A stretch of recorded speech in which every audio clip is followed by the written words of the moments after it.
नमस्कार. बऱ्याच दिवसांनी आपण सर्वजण भेटत आहोत. आजचा आपला मेळाव्याचा विषय आहे विवाह. विवाह आपला सगळ्यांचा आवडीचाच विषय आहे. जास्तीत करून बायकांना जास्त आवडतो. दिवाळी सण झाल्यावर तुळशी विवाह साजरा केला जातो. त्यानंतर हिंदू समाजातील मुलामुलींचे विवाह करण्यास सुरुवात होते. म्हणून आज आपण हा विषय निवडला आहे. विवाह हा संतती किंवा वंश पुढे नेण्यासाठीच कायदेशीर व सामाजिक मार्ग आहे. विवाह संस्था ही संस्कृतीस अनुसरून पती पत्नीमधले जवळकीचे आणि लैंगिक नाते मान्य करते. विवाहामुळे दोन व्यक्तींचे नव्हे तर दोन कुटुंबे आणि त्यांचे नातेवाईक नात्याने जोडले जातात. या नात्यास लग्नगाठ देखील म्हणतात. घरातील वडीलधारी माणसे एकत्रित येऊन मुलामुलींच्या पसंतीनुसार विवाह करण्याचे ठरवतात. यामध्ये विवाहमुहूर्त काढणे, देवकार्य करणे, हळद लावणे असे अनेक विधी असतात. विवाहाच्या आदल्या दिवशी सीमंत पूजा केली जाते. त्यावेळेस दोन्हीकडचे नातेवाईक, मित्रमंडळी यांची एकमेकांची ओळख केली जाते. हिंदू विवाह कायद्याप्रमाणे हिंदू लग्नात लाजाहोम, कन्यादान, सप्तपदी हे 3 विधी अत्यावश्यक मानले गेले आहेत. विवाह म्हणजेच लग्न. हे विधिवत करावे की रजिस्टर करावे हे ठरवले जाते. लग्न हा केवळ विधी नाही, तर तो दोन जीवांचे, दोन कुटुंबाचे मनोमिलन आहे. हे कार्य 4 चौघांच्या साक्षीने, देवाब्राह्मणांच्या आशीर्वादाने, विधिवत संस्काराने केले जावे असे मानले जाते. लग्नासाठी हॉल, पाहुण्यांची व्यवस्था, सर्वांच्या हौशी मौजी, मानपान असा बराच खर्च केला जातो. हल्लीच्या तरुण पिढीला हा विनाकारण केलेला खर्च वाटतो. त्यामुळे विधिवत लग्न करण्यापेक्षा रजिस्टर लग्न करण्याकडे त्यांचं जास्त कल असतो. अर्थात बाकीचा वायफळ खर्च म्हणजे प्री वेडिंग शूटिंग, फिल्मी स्टाईल व्हिडिओ शूटिंग वगैरे वगैरे आता नवीन सुरू झाले आहे. त्यावेळेस पण खर्च भरपूरच होतो. प्रत्येकाच्या आवडीनिवडीप्रमाणे केला जातो.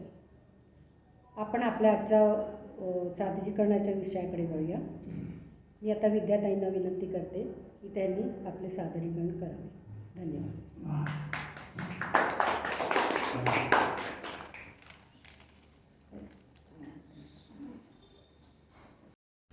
नमस्कार. आज आपण सगळ्या मंडळी जमले आहे विवाहासाठी. सगळ्यांचं खूप खूप स्वागत. आणि आजचा विषय खूप छान आहे. आपल्या तुळशी विवाहानंतरचा हा जो विषय आपण निवडलेला आहे आपल्या ग्रुपनी, तो स्तुत्य आहे. आणि सगळ्यांच्याच मनात खूप विचारांची दाटी झालेली आहे. तर विवाह हा त्यांनी सांगितलं आहे, सगळंच त्याच्यामध्ये आलं की विवाह ही एक सामाजिक मान्यता आहे पती पत्नीच्या संबंधाला. आणि याचे सगळे जे रीतिरिवाज आहेत जे आपल्या हिंदू धर्माने दिलेले आहेत, त्याच्यामध्ये प्रत्येकाचा खूप चांगला अर्थ आहे. आणि तशाप्रमाणे ते विवाह होत होते पूर्वी. आता तेवढा वेळ नाही कोणाजवळ. आणि आपण कुठेतरी कमी पडलो आहे की आपण त्या विवाहाच्या मध्ये जे विधी असतात ते का करायला हवेत किंवा त्याचा काय परिणाम होतो या सगळ्यावर हे सांगण्यात कुठेतरी आपली पिढी पण कमी पडलेली आहे. आणि हा जो झालेला बदल आहे हा अतिशय वेगळ्या पद्धतीने झालेला आहे. आता म्हणजे सध्याच्या ज्या सामाजिक समस्या आहेत, स्मिताताई म्हणतील पुन्हा की आता विवाह होतीलच की नाही, आणि लिव्ह इनपर्यंत पोचलो आहे आपण. पण आपली जी पिढी आहे त्यांनी जे विवाह बघितले आहेत आणि तुळशीच्या लग्नानंतर जे विवाह सुरू होतात, तर मी तुळशीच्या विवाहाचं एक मंगलाष्टक म्हणते, सुरुवात करते. सीता राम पती दिसेच जगती, चंद्राप्रती रोहिणी, सावित्री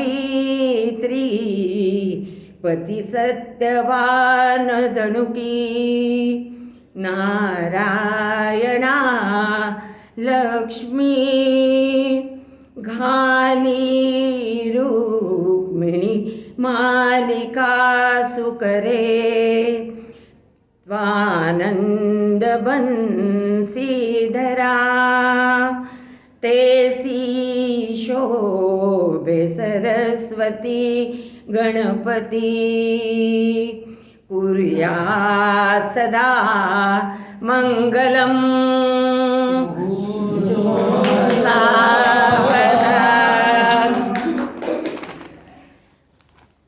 आता मुली पूर्वी तर खूपच लहान होत्या. आपण जेव्हा म्हणजे आपल्या काळात नव्हत्या तरी लहानपणीच व्हायचं. माझं स्वतःचंच लग्न खूप लवकर झालं आहे. 18व्या वर्षी. 18 वर्ष 4 महिन्याचे होते फक्त. आणि खूप लवकर झालं कारण मुलगा स्टेबल झाला की लग्न करायचं असं होतं पूर्वी.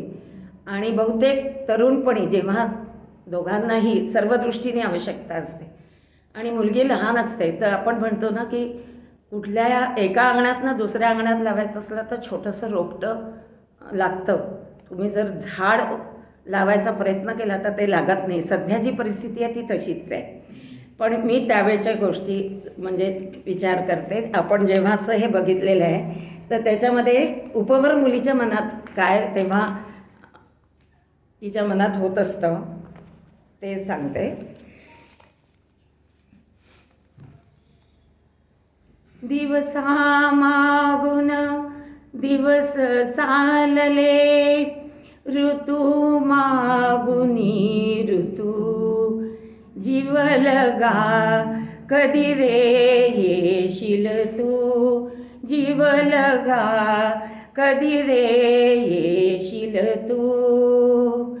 धरेस भिजवणी गेल्या धारा, फुलून जाईचा सुके फुलारा, नवधरणीशी जोडून गेले सप्तरंगी सेतू, कधी रे येशील तू, जीव लगा कधी रे येशील तू, जीव लगा कधी रे येशील तू.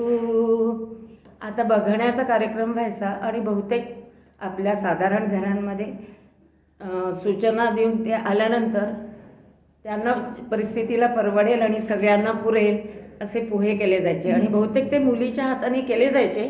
नंतर मग तिनेच केले आहेत असं सांगायला लागले लोक, कारण ते पण येईनात. कारण की एक प्रसंग सांगतेच अनायसेच की कढईमध्ये पोहे टाकले आणि मग पाणी टाकलं एका मुलीने लग्नानंतर. तर असं होत होतं म्हणून पोहे तिला जमत होते, चहा पोहे शिकवायचे. तर ते पाहुणे येणार होते तर त्याच्यासाठी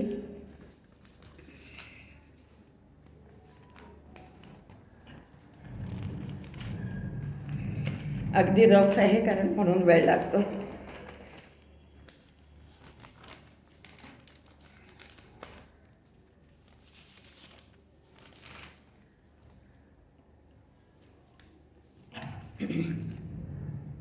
मुलगी अत्यंत आनंदात असते पण ती असं व्यक्त होत नव्हती, सांगतही नव्हती आपल्या मनातले विचार.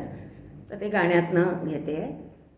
आज कुणीतरी यावे, आज कुणीतरी यावे, ओळखीचे व्हावे, ओळखीचे व्हावे,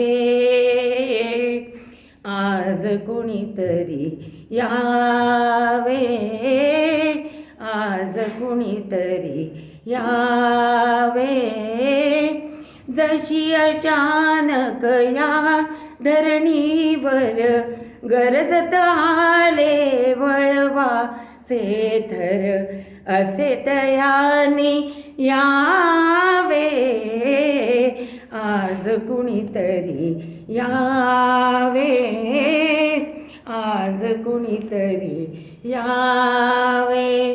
लग्न झालं, लग्न ठरलं, बोलणी झाली, काय द्यायचं काय घ्यायचं, वधूवरांचं मानपान वधूच्या कडच्यांचं शक्यतो नसायचं, वराकडचंच असायचं आणि एवढे वराती येऊ वगैरे असंच असायचं. तर ही बोलणी झाल्यानंतर मग सुपारी फुटते. खंडेरायाच्या लग्नाला बानू नवरी नटली, नवरी नटली, कालबाई सुपारी फुटली, नवरी नटली, कालबाई सुपारी फुटली, खंडेरायाच्या लग्नाला ग आलं वराडी कोण कोण खंडेरायाच्या लग्नाला ग, आलं वराडी कोण कोण संग सरस्वती घेऊन आले गणपती गजानन. या साखरपुड्याची साखर वाटली, नवरी नटली ग बाई, नवरी नटली, काल बाई सुपारी फुटली, नवरी नटली ग बाई, बाई सुपारी फुटली. आता लग्नाची वेळ आली आणि वरपक्ष वधू पक्षाच्या तिथे जायचा, तिथे सोय असायची आणि त्यावेळेच्या परिस्थितीनुसार ड्रममधलं पाणी पण चालायचं, आगत स्वागत मात्र भरपूर असायचं आणि ते सगळे बराती जमिनीवर गाद्या घालून टेंट लागलेला असायचा, त्याच्यात शाळेत असं झोपून खूप सुंदर लग्न व्हायची. तर मुलींना जी हळद लागते, आता हळदीचा खूप मोठा एक वेगळा विधी होतो, फारच मोठा विधी होतो, तसा नाही व्हायचा, पण शास्त्रोक्त पद्धतीने मुलीला हळद लागायची. तर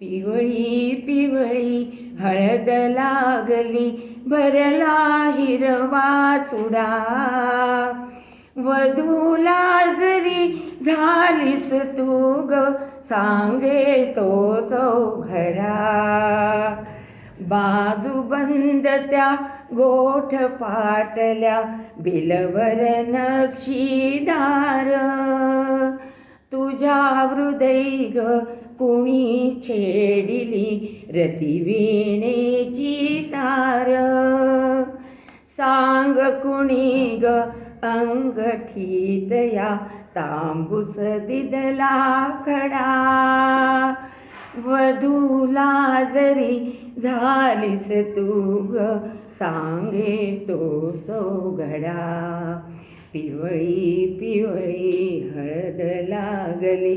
चौघडा वाजायचा, सनई वाजायची आणि ती उष्टी हळद तिकडे नवरदेवाकडे पाठवली जायची. सगळं रीतसर होतं, त्याच्यातनं त्या सगळ्या क्षणांमधनं त्यांच्या भावना फुलत जायच्या. हा उद्देश असेल, कारण लग्नाच्या आधी भेटणं वगैरे शक्यच नाही. आपल्या वेळेला कदाचित पत्र सुरू झाली होती थोडी बहुत, पण बाकी काहीच नसल्यामुळे हे सगळे विधी त्याच्यासाठी गरजेचे होते. आणि मग लग्न थाटामध्ये व्हायचं. ते ठरलेले पदार्थ, जिलबी, ताक, जी शक्य असेल तेव्हा ती भाजी, पातळ भाजी, असाच मसाले भात, असा सगळा मेनू असायचा. बहुतेक लग्नांमध्ये तोच असायचा आणि पंक्ती बसायच्या आणि पंक्ती बसल्यानंतर ते जेवणं व्हायची. काही काही लोक नवरदेव जरा अकडू असतातच किंवा वरपक्ष म्हणून थोडासा त्यांना मान द्यायचा किंवा कुठे काही बिनसेल का याची सारखी धास्ती मनात असायचीच. आणि प्रत्येकजण त्यांची उठाठेव करायला किंवा त्यांची देखरेख करायला, व्यवस्थित सगळं द्या त्यांना, व्यवस्थित सगळं पुरवा, नवरदेवाच्या आजूबाजूला 3-4 जणं राहा असं. आणि घरातली मंडळी सगळी काम करायची. तेव्हा काही असे हॉल उपलब्ध नव्हते, ऑर्डरवर माणसं मिळत नव्हती, त्याच्यामुळे सगळं स्वतःच करावं लागायचं. शेजार पाजारी येऊन निवडण टिपणापासून सगळंजणं करायचे. आणि मग ते सगळं लग्न जेव्हा व्हायचं, घास भरवून व्हायचे वधूवराचे, आणि तेव्हा एक विहीण म्हटली जायची.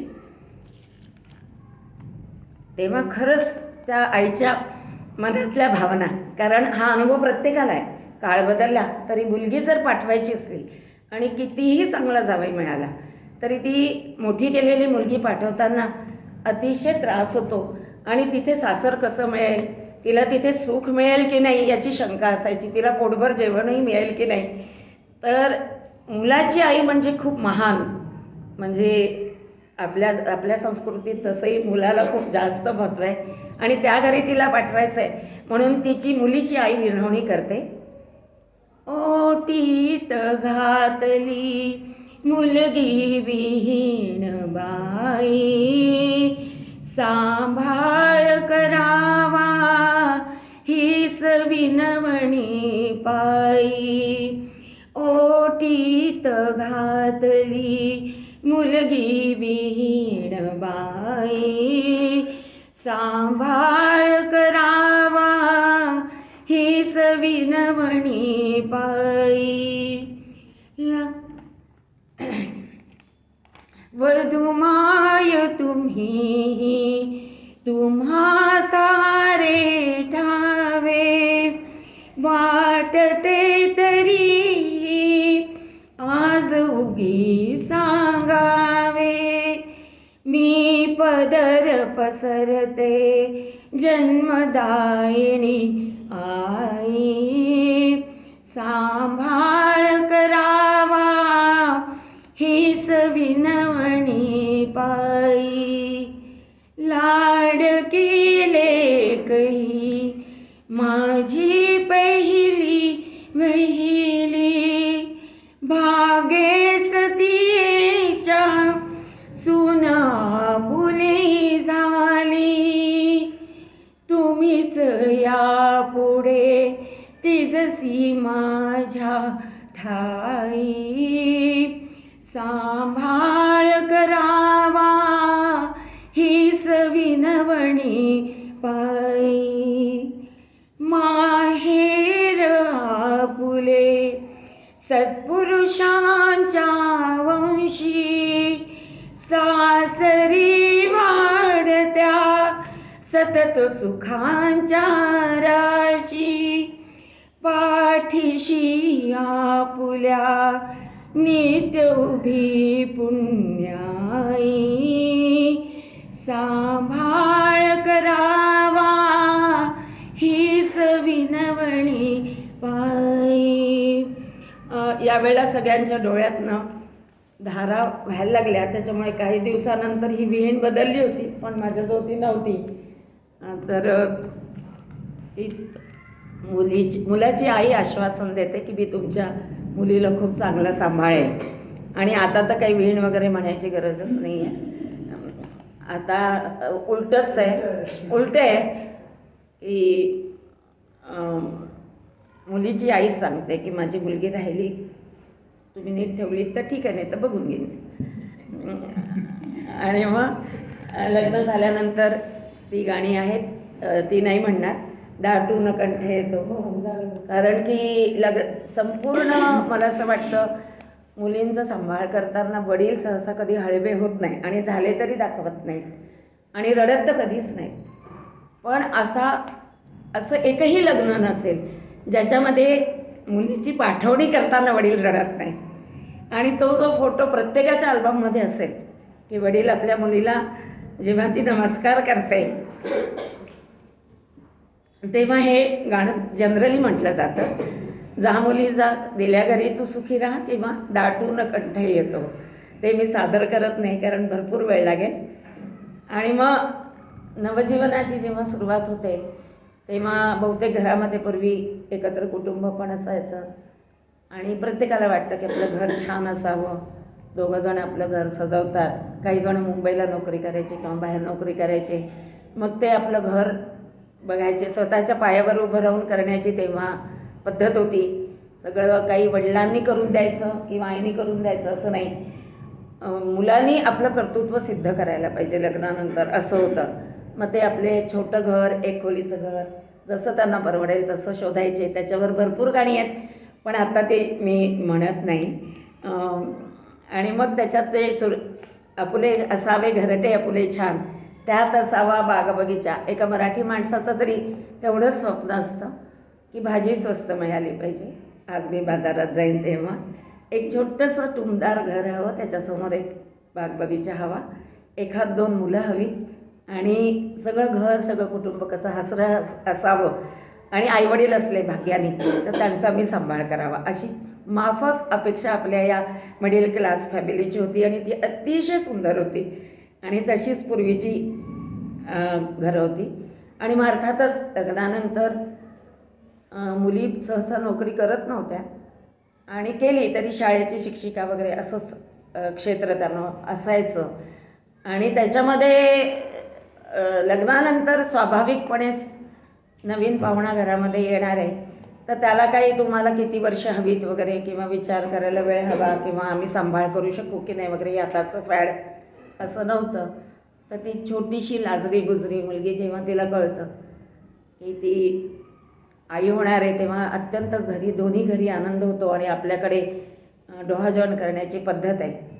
तर त्याच्यामध्ये जनरली गाणी आलेली लोक पण म्हणतात, तर ते एक गाणं म्हणते.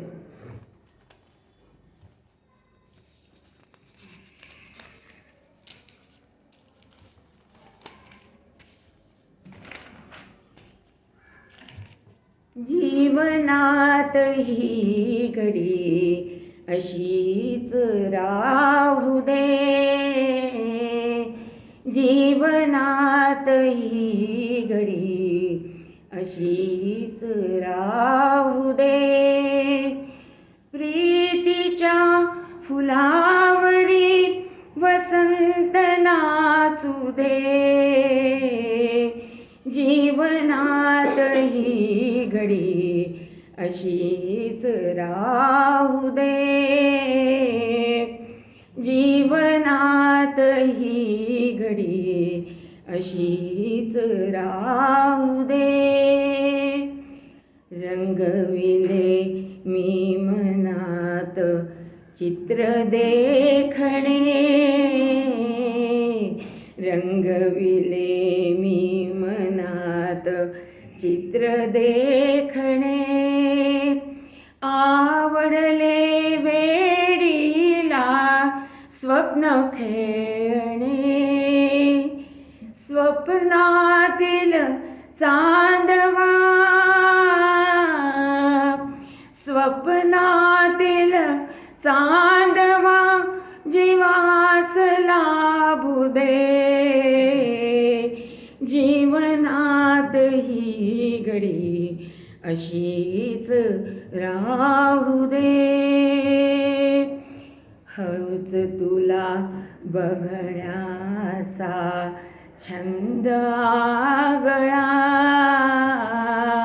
हळूच तुला बघण्याचा छंद आगळा. लज्जेच्या त्या विणका अर्थ वेगळा, स्पर्शातून अंग अंग धुंद होऊ दे, जीवनात ही घडी अशीच राहू दे. पाहू दे असेच तुला नित्य हासता, जाऊ दे असाच काळ शब्द झेलता, मिलनात प्रेम गीत धन्य होऊ दे, जीवनात ही घडी अशीच राहू दे. आणि सगळ्यांना माहिती आहे की ते सोपस्कार, गवले, खीर, त्याच्यावरनं ओळखलं जायचं की मुलगा होणार आहे की मुलगी, ती गंमत असायची. आणि उखाणे आणि ते सगळं चालायचं ते ज्याच्यात टाकत नाही, कारण मी ऑलरेडी 5 दिवसाचं लग्न केलं आहे. त्याच्यामुळे आता आणखीन लांबत नाही, कारण पूर्वी महिना महिना चालायची आणि मग त्यातले उखाणे सगळं घेतलं असतं तर खूपच लांबलं असतं. तर मी ते 2 मुलांसकट पप्पा सांगा कोणाचे, मम्मी सांगा कोणाचे, असं सुंदर ते आपलं कुटुंब घेऊन कुठेतरी छोटंसं, कधी सायकलवर बहुतेक हिरो असायचे आपले आणि हिरोईनला घेऊन जायचे आधी, आणि मग 2 मुलं आली समजा तर मग त्याच्यामध्ये ती साईडला एक कार असायची, ती स्कूटरला, त्याच्यामध्ये ते लोक घेऊन जायचे. म्हणजे चांगले वेल याच्यातले लोक ना, बाकीच्यांजवळ तर ही सोय नव्हती बहुतेक, स्टँड लावायचं. तर ते सगळं असं खूप सुंदर स्वप्न होतं. आणि यांनी सांगितलं तसं की समाजशास्त्राची व्याख्याच आहे मुळे की स्त्री आणि पुरुषाचं मिलन झाल्याशिवाय नवनिर्मिती होऊ शकत नाही, पण आपल्या समाजाने त्याच्यासाठी धार्मिक विधींचा त्याला हे दिलेलं आहे, जोड दिलेली आहे. आणि शास्त्राप्रमाणे विवाह हा लैंगिक संबंध ठेवण्यासाठी चा एक परवाना म्हणूया, म्हणजे सर्वांच्या साक्षीने. आणि आता रजिस्टर मॅरेज आवश्यक झाले, कारण आताचा काळ खूप बदलला, कुठेही जाऊन मुलं लग्न करून घेतात आणि मग वेळ येते तर ते म्हणून आता सगळंच बदलत चाललं आहे. पण मी हे तेव्हाचं वर्णन केलं. आणि खूप इच्छा आहे की सगळ्यांनी ही व्यवस्था चालू ठेवावी. शक्य नसेल 5 दिवसाचं 2 दिवसाचं तर 1 दिवसात करावं. साधं लग्न केलं आणि रजिस्ट्रेशन केलं तर रजिस्ट्रेशन आता खूप गरजेचं आहे. त्याच्यामुळे काही नवीन आणि काही जुनं असं करून लग्न व्हायला हवीत. देण्याघेण्याचे जे प्रकार आहेत ते बहुतेक आपल्या याच्यात जास्त नाही आहेत, इतर जातीत अजून कमी झालेले नाही आहेत. त्याच्यामुळे सगळ्यांमध्ये आपण पूर्ण समाजाचा जेव्हा विचार करतो तेव्हा इतर लोकांमध्ये याच्यात बदल अजून खूपसा घडलेला नाही आहे. पण आता उलटच झालेलं आहे की मुलींना लग्न करायचं नाही आहे. कारण की पूर्वी पुरुष कमवायचं आणि स्त्री त्याच्या भरोशावर राहायचे, त्याला पालक म्हटलं जायचं. पती पालन करणारा आणि पत्नी असं नाव होतं. आता ते सगळंच बदललं आहे. त्याच्यामुळे भूमिका पण बदलल्या बहुतेक. पण मूल हे नेहमी किती काळ बदलला तरी बाईलाच होणार. अजून काही त्याच्यावर व्यवस्था सायन्सने काढलेली नाही.